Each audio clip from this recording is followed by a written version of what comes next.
জয়পুরে আজকাল রোজই বৃষ্টি হচ্ছে, কিন্তু আজকের সকালটা ছিল একেবারে ঝকঝকে। আজকে দুটো ফাংশন, সকালে নিকা সেরিমনি আর বিকেলে রিসেপশন। আর ফাংশনের সাথে সাথে ছিল ড্রেস কোড। এবার আমার অবস্থাটা বোঝো তো। কেরালায় ফাংশনে পরার জন্য বাড়ি থেকে মাত্র 2টো শাড়ি নিয়ে বেরিয়েছিলাম, আর সে দুটো তো পরাও হয়ে গেছে। আর এখানে ড্রেস কোড ছিল সকালবেলায় অফ হোয়াইট, আর রাতে হয় ম্যাজেন্টা নয় ব্ল্যাক। লাকিলি এই দুটো কালারের ব্লাউজ আমার কাছে ছিল, আর বাদবাকি শাড়ি আর জুয়েলারির দায়িত্ব আমি আমার বন্ধু মিকুকে দিয়ে দিলাম।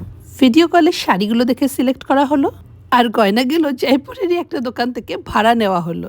আমার বন্ধুর বাড়ি যেহেতু জয়পুরেই, তাই এইসব ব্যবস্থা ফোনেও করে ফেললো। সত্যি বলতে কলকাতায় এইসব ব্যবস্থা করা যায় কিনা আমার জানা নেই। যাই হোক, ফাংশনটা ছিল পুরো বলিউড স্টাইলে, আর ডেকোরেশনও ছিল পুরো ড্রেস কোডকে ম্যাচ করে। তবে আমার কাছে পুরো ফাংশনের বেস্ট মোমেন্টটা ছিল সকালে। ছেলেটি আগ্রহে অপেক্ষা করছিল ব্রাইডের জন্য, and she was smilingly walking down the আইল।